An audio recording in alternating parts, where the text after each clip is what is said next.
د پښتنو کې چې کومه خبره ډیره مشهوره ده کنه او اکثر د مشران سړي او د زنانه دا ډیر اهتمام سره بیانوي چې کله د نبی علیه السلام د اخلاقو ذکر کوي چې یو بوډۍ ښځې به په نبی علیه السلام باندې روزانه خزلې راغورځولې او بیا یو ورځ خزلې راوانرتولې او چې هغه مبارک معلومات وکړو هغه بیماره وه او بیا دا تپوس له ورغې او هغه د ده د اخلاقو نه متاثره شو ایمان یې راوړو یی داسې بیانوي چې یو بوډۍ ښځې سره نبی علیه السلام بوج اوچت که پیټ یې اوچت که او هغه ښځې په نبی علیه السلام پسې بدې ردې خبرې شروع کړې خو هغه ښځې ته پته نه وه چې دا د الله پیغمبر دی بیا چې کله هغه ورته ځان وښودو چې هغه خو زه ایمانوي دا د ده د اخلاقو نه متاثره شو ایمان یې راوړو ګورئ دا د ځان سره یاد ساتئ زما پښتنو ورونو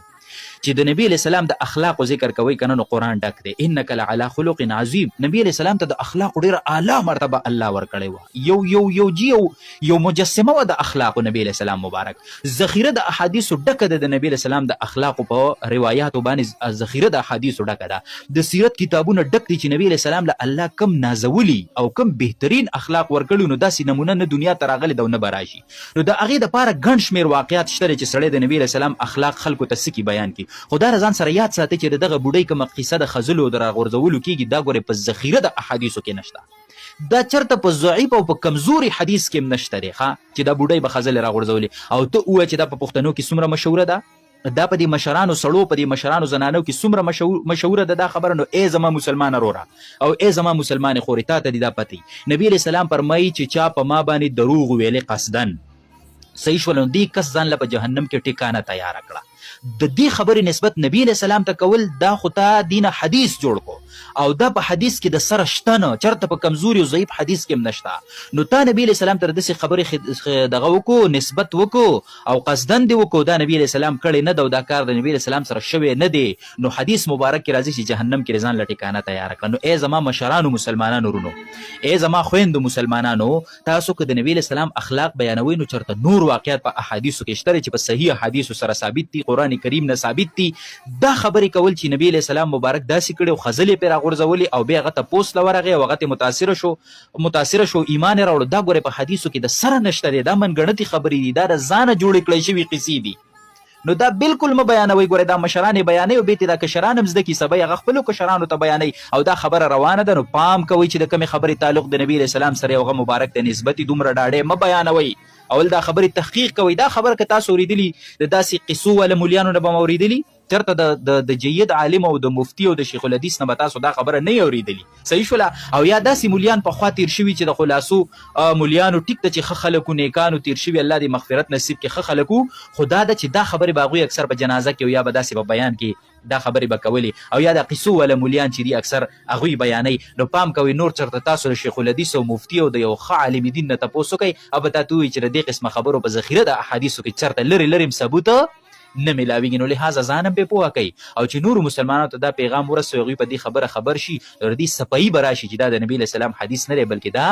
منګڼت واقعات دي وصلی الله علی النبی الامین مور او پلار ته دا یوه دعا خامخا کوئ که دا ژوندي دي او که دا وفات دي کومه دعا چې قرآن کې الله په خپله ښودلې ده چې تاسو د مور او پلار دپاره داسې دعا کوئ او په دې طریقه د مور او پلار دپاره زما نه سوال کوئ کله چې الله په قرآن کې خپل حقونه بنده ته په ګوتو کړه چې بنده په تا اول زما حق دی او د هغې نه وروسته د والدینو حقوق ذکر کړه نو اخر کې وویل چې ته د مور او پلار دپاره په دې الفاظو باندې دعا کوه هغه الفاظ څنګه دي رب ارحمهما کما ربیانی صغیره یا الله زما په دې مور او پلار دواړو باندې رحم وکړه لکه څنګه چې په ماشوموالي کې زه دوی پاللی وم ګوره دا څومره بهترینه دعا ده او تاسو دې ته سوچ وکئ ښه ستاسو ذهن یو مین خبرې ته راګرځوم یا الله زما په دې مور او پلار رحم وکړه لکه څنګه چې زه دوی په وړوکوالي کې پاللی وم یعنې په وړوکوالي کې په ماشوم باندې خالص شفقت او محبت وي د هغه نه نفرت نه وي او هغه ته غوسه نه وي اگر چې هغه یو وران کارم وکړي نو په ماشومتوب کې چې د مور او پلار په بچي باندې څنګه شفقت او محبت او هغه تکلیف له نه ورکوي هغه سختې له نه ورکوي هغه نقصان له نه ورکوي نو یا الله په دې مور او پلار مې دقسې رحم وکړه سبحان الله الله پاک په خپله یوه دعا ښیي د مور او پلار دپاره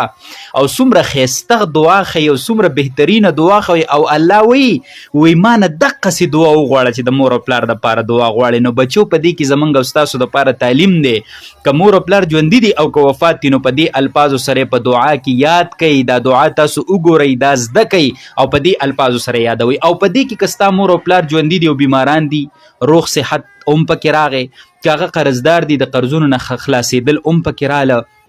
خدا نه خواسته که چې چا مور یا پلار په یو داسې ناکار عمل یا ګناه کې مبتلا دي چې هدایت ورته نه نصیب کېږي، ته ورته دا دعا کوه، ته ورله دا دعا غواړه، په مانځه کې غواړه، په سجدو کې غواړه، د مانځه نه پس غواړه، په خاصو موقعو غواړه، د تهجدو په ټیم کې دا دعا ورله غواړه، نو انشاءالله العزیز هر قسمه مشکلات چې د مور او پلار ته دي نو هغه مشکلاتو نه به ورله الله څه ورکوي، نجات به ورکوي، او که چرې وفات دي نو الله به ورسره د رحم معامله کوي، د شفقت معامله کوي. او دا د مور او پلار په موږ او تاسو باندې حق دی، او دا دعا قرآن کې موږ ته الله وښوده، نو پکار ده چې موږ یې خپله کړو. رب ارحمهما کما ربیاني صغیرا، یا الله زما په دې مور او پلار باندې رحم وکړه لکه څنګه چې په وړوکوالي کې دوی زه پاللی او مو زما تربیت یې کړی او په ما شفقت کړی، داسې رحم پې باندې وکړه. بله هغه دعا چې ته مختصر دي خو چې په لږ وخت کې پکې ما ته هم دعایي او زما مور او پلار ته مې او ټولو مسلمانانو ته نو هغه هم په قرآن کې الله ښودلی ده. ربنا اغفر لي، الله ما ته بخښنه وکړه، ولې والدی او زما مور او پلار ته بخښنه وکړه، وللمؤمنین او ټولو مؤمنانو ته بخښنه وکړه، یوم یقوم الحساب، په کومه ورځ چې به حساب قایمیږي. نو موږ ته څه وکړه، الله موږ ته بخښنه وکړه. نو دې کې څو فایدې شوې، یو د ځان ته دعا وکړه، بل د مور او پلار ته دعا وکړه، بل د ټولو مؤمنانو ته غیبانه دعا وکړه. حدیث کې راځي چې چا مؤمن ته دعا وکړله یو فرشته الله مقرر کړی ده، نو هغه فرشته تا ته دعا کوي چې تا د مؤمن دپاره څه وغوښته الله دې تعالی درکړي. صحیح شوله. او نورو روایاتو کې راځي چې چا مؤمنان په دعا کې یاد کړه، مؤمنان سړي او مؤمنات ښځې ټولې په دعا کې یاد کړه، نو چې څومره مؤمنان په دنیا کې دي نو په دومره مقدار ستا په عملنامه کې نیکۍ لیکلی شي. نو دا څومره بهترین اعمال دي زما مسلمانانو ورونو، دا خپل کوي او دا په زندګۍ کې راولئ. دا دعاګانې په سجدو کې هم کوئ، په نفلو کې هم کوئ، په سنتو کې هم کوئ، په فرضو کې هم چې موقع ملاویږي کوئ، او دا دعاګانې دغسې هم کوئ او خپلو بچو ته هم وښایئ چې بچي سبا تاسو ته کوي، او نور امت ته هم ورسوئ چې دا صدقه جاریه هم شي. په دنیا کې چې عدل او انصاف قائم شوی دی نو دا د قرآن کریم د برکته قائم شوی دی. په دنیا کې چې انسان ته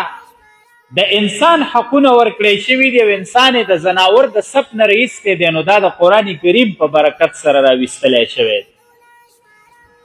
په دنیا کې چې زنانت او تورسرې تر تورسرې حقوق ملاو شو د هغې په سر باندې لوپټه واچوله او هغې د ذلت او د رسوایۍ د صف نه راویستله او یوه ډېره معززه او مبارکه او باپردې وګرځوله نو دا د قرآن کریم په برکت سره راووتل. ورنه کله چې قرآن کریم نه راغلی نو د عربو هغه خلکو به هغه لور پیدا کېدل ډېر غټ عیب او پیغور ګڼه او هغه به یې رانیوله او هغه به یې ژوندۍ په ځمکه باندې ښخوله. قرآن کریم چې راغی نو د دغه بیبي په سر باندې دست شفقت کېښودو. قرآن کریم چې راغی نو د دغې ماشومې په سر باندې لاس د شفقت کېښودو او بیا انسانانو د سړو ته تعلیم ورکړه چې تاسو څه خبر یې د لور د مقام نه، تاسو څه خبر یې د لور د مرتبې نه، او چې په دې باندې الله څه ورکوي او دا معاشره او دا تاسو په کم ظلم او ناانصافۍ کې اخته یې. نو زمارونو قرآن کریم سره په دنیا کې یو انقلاب راغی. هغه خلک چې د کفر او د شرک په تیارو کې پټ پراته وو د قرآن کریم په برکت سره د اسلام ښکلې رڼا ته الله راوسته. نو زمارونو دا ډېر لوی د انقلاب والا کتاب دی. په دنیا کې انقلاب او په هره زمانه کې مقابل نه چیلنج ورکړی دی خو د قرآن کریم مقابله چا نه ده کړې. په هره زمانه کې هر قسمه حربې د قرآن کریم خلاف استعمال شوي دي خو د قرآن کریم مقابله نه په هغه زمانه کې چا کړې ده چې قرآن کریم راتلو، نه د هغې نه په وروسته زمانه کې چا کړې ده او نه به تر قیامته پورې د قرآن مقابله څوک وکړي. ولې دا معجز کلام دی، معجز کلام دی ته وایي چې دا مقابل عاجزه کوي، د ده مقابلې ته څوک راوتلی نه شي، د ده مقابلې ته څوک پتون وهلی نه شي، د قرآن د مجروح کولو دپاره څوک میدان جوړولی نه شي. دا مقابل او مخالف عاجزه کوي او بیا دا زموږ د ښکلي پیغمبر جناب نبی کریم صلی الله علیه وسلم مبارکه معجزه ده، نو څوک هم د دې مقابله نشي کولی. زما معززو حدیث مبارک مې ستاسو وړاندې ولوستو، دې قاریانو صاحبانو او دې مولوي صاحب دې محترم چې دا کومه خواري او محنت کړی دی او دې بچو ته دا نن کم ثمرات ورکړي دي او دا کومه ډیګري ورته ورکړې دي، یقینا چې دا د دې قاري صاحب دې دپاره هم ډېره غټه د سعادت خبره ده، د دوی د والدینو د دې بچو دپاره هم ډېره غټه د سعادت خبره ده او ستاسو د محلې دپاره هم ډېره لویه د سعادت خبره ده. زمارونو حدیث مبارک کی راځي ان لله اهلین من الناس چې په دې خلکو کې د الله څخه خاص خلق دي. الله جل شانه د نبی علیہ السلام په خوله مبارک ډیره عجیبه خبره ارشاد فرمایي که تاسو ورته لږ متوجه شوئ چې الله وایي په دې انسانانو کې بعضې انسانان هغه دي چې زما خواص دي. خواص دا زما د کور خلق دی، دا زما اهل دی او دا زما محبوب بندگان دي. صحابه کرامو تپوسو کو قیل من هم یا رسول الله، اے دا الله پیغمبره دا د الله خاص خلق څوک دي؟ نو نبی علیہ السلام مبارک ورته فرمایي قال اهل القرآن هم اهل الله وخاصته.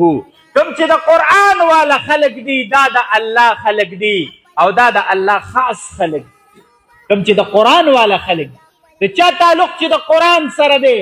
کاغه قاری صاحب دی، کاغه د قاری صاحب رفقا دي، کاغه د ملګري او دوستان دي چې د هغې د برکته دا باغ آباد دی او دا درسونه کیږي، که هغه طالب جان دی او که د هغه